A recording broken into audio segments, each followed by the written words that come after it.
የአቶ ሽመልስ አብዲሳ አስተዳደር የ3.5 ቢሊዮን ብር የመሳሪያ ግዥ ስምምነት መፈጸሙ ታወቀ።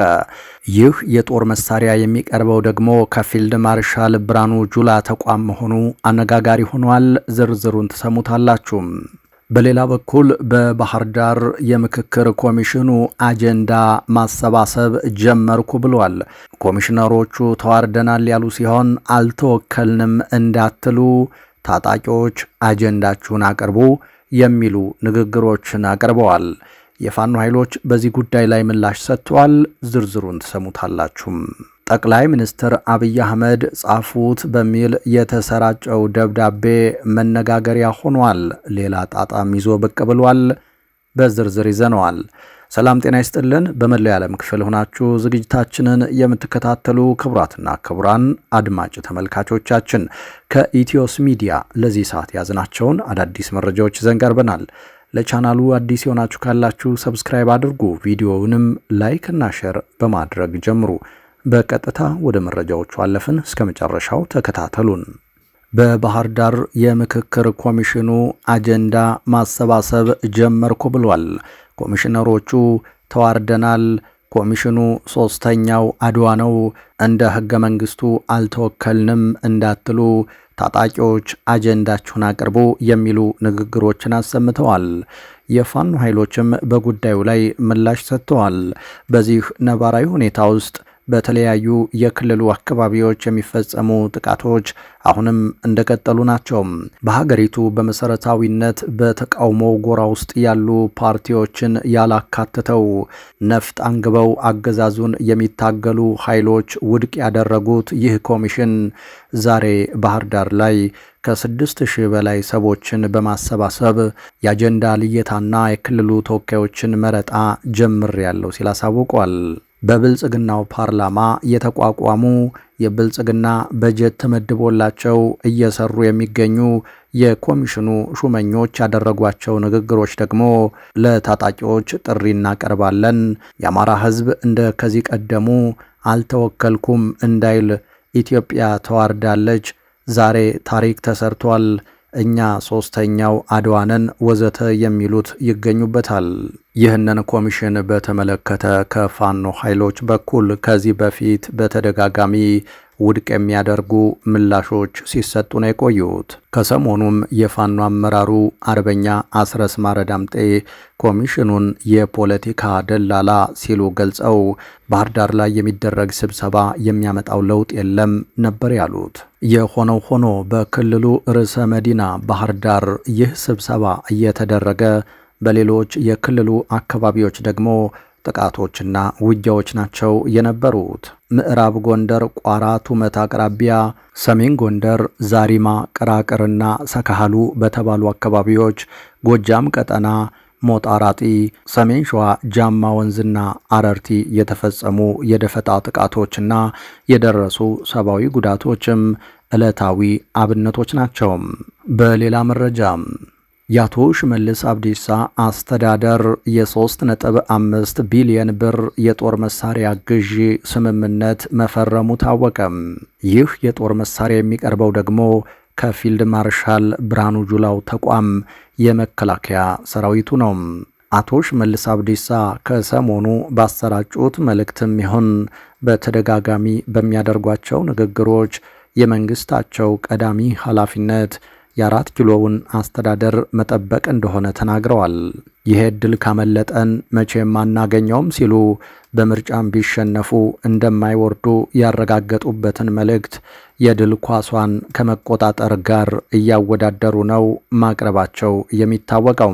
ለዚህ የ4 ኪሎን መንበር የመጠበቅ ተልኳቸው ደግሞ የሀገር መከላከያ ሰራዊቱ እንዴት ታጠቃቸው የሚጠበቁም የነፍስ ወከፍና የቡድን መሳሪያዎችን ያገኙ ዘንድ ስምምነት ተፈራርመዋል።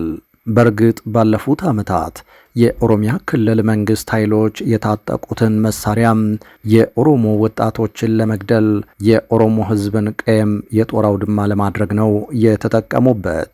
የሆነው ሆኖ ሰሜኑ ትጥቅ አልፈታም፣ እንዲያውም እየታጠቀ ነው የሚሉት አቶ ሽመልስ አብዲሳ በክልሉ ሚሊሻ ጽሕፈት ቤት በኩል ከ3.5 ቢሊየን ብር በላይ የጦር መሳሪያ ግዥ ውል መፈራረማቸውን ምንጮች ካደረሱን ሰነድ ለመረዳት ተችሏል። የመከላከያ ኢንጂነሪንግ ኢንዱስትሪ ግሩፕ በሚል የተደራጀው ኩባንያ አካል የሆነውና ደብረ ዘይት የሚገኘው ጋፋት አርማመንት ኢንጂነሪንግ ኢንዱስትሪ በአሁኑ ወቅት ከተባበሩት ኤሚሬቶች ጋራ በጋራ በመሆን እያመረቷቸውና እየገጣጠሟቸው ካሉ የጦር መሳሪያዎች መካከል በከፍተኛ ቁጥር ለኦሮሚያ ክልል ሚሊሻ ማስታጠቅ እንዲቻል በፊልድ ማርሻል ብርሃኑ ጁላ ውሳኔ መሰረት ስምምነት እንዲፈረም የተደረገ ስለመሆኑ ነው ምንጮች ያከሉት። አገዛዙ የሀገርን ሀብት የጦር መሳሪያ መሸመቻ ዜጎችንም የእነዚህ መሳሪያዎች ገዳይነት መሞከሪያ ላብራቶሪ አድርጎም ቀጥሏል። በዚህኛው ስምምነት መሰረት ከ72,000 በላይ የሚሆኑ መሳሪያዎችን ለመረካከብ ስምምነት የተፈጸመ ሲሆን የክልሉ ሚሊሻ ይታጠቃቸዋል ተብለው ከተገለጹ የትጥቅ አይነቶች ዝርዝር ውስጥም 58,000 የፒኬኤም፣ 56,000 የክላሽ ሞዴል፣ 14,000 ጥቁር ክላሽና እንደዚሁም በመቶዎች የሚቆጠሩ የመትረየስ የቡድን መሳሪያዎች የተካተቱበት ነው።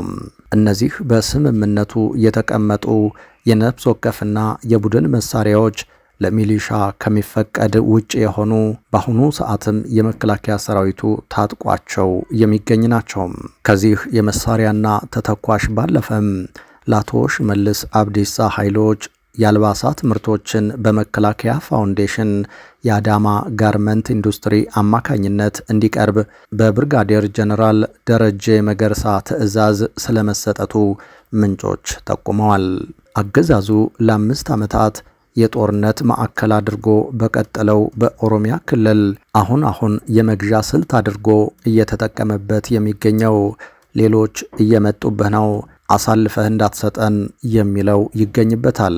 ከሰሞኑ 7ኛ ዓመቱን ሲያከብር በአመዛኙ በጠራቸው የኦሮሚያ ክልል ሰልፎች ላይም ይህ በውል ተንጸባርቆ ታይቷል።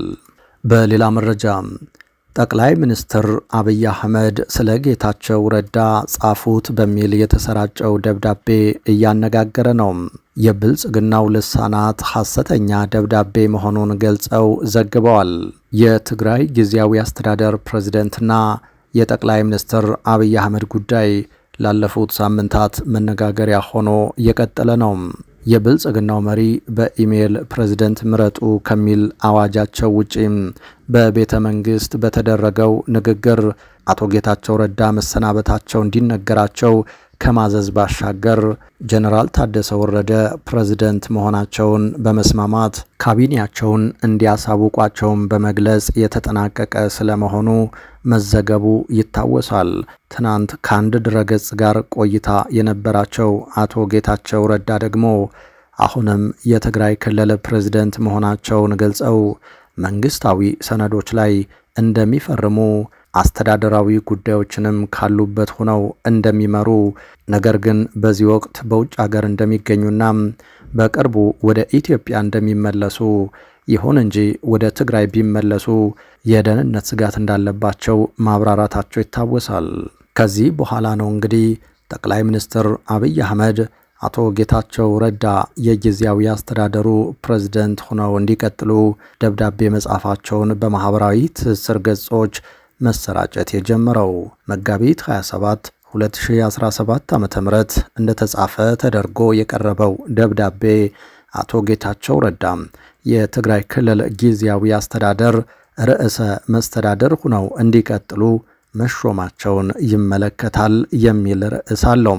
ይሁን እንጂ ይህ ደብዳቤ ሐሰተኛና የተቀነባበረ ስለመሆኑ ታውቋል። ኢቢሲን ጨምሮ የብልጽግናው ልሳናትም የደብዳቤውን ሐሰተኝነት በተመለከተ ዘግበዋል። ልሳናቱ በጠቅላይ ሚኒስትር አብይ አህመድ ለአቶ ጌታቸው ረዳ የሹመት ደብዳቤ እንደተጻፈ ተደርጎ የተቀነባበረ ሐሰተኛ ደብዳቤ በማህበራዊ ሚዲያው እየተሰራጨ ይገኛል። ነገር ግን ጠቅላይ ሚኒስትር አብይ አህመድ የሚሰጡትን ሹመት ይፋ የሚያደርጉት በጠቅላይ ሚኒስትር ጽሕፈት ቤት ኦፊሻላዊ የትስስር ገጽ ላይ ቢሆንም እስካሁን የወጣ መግለጫ አለመኖሩን አረጋግጠናል ሲሉ ነው የዘገቡት። ክቡራትና ክቡራን አድማጭ ተመልካቾቻችን ለዚህ ሰዓት ያዝናቸው አዳዲስ መረጃዎች እነዚህ ነበሩ። ነገ በተመሳሳይ ሰዓት በሌሎች ወሳኝ መረጃዎች እንጠብቃችኋለን። በያላችሁበት የዓለም ክፍል ሰላም ጊዜ ተመኘን።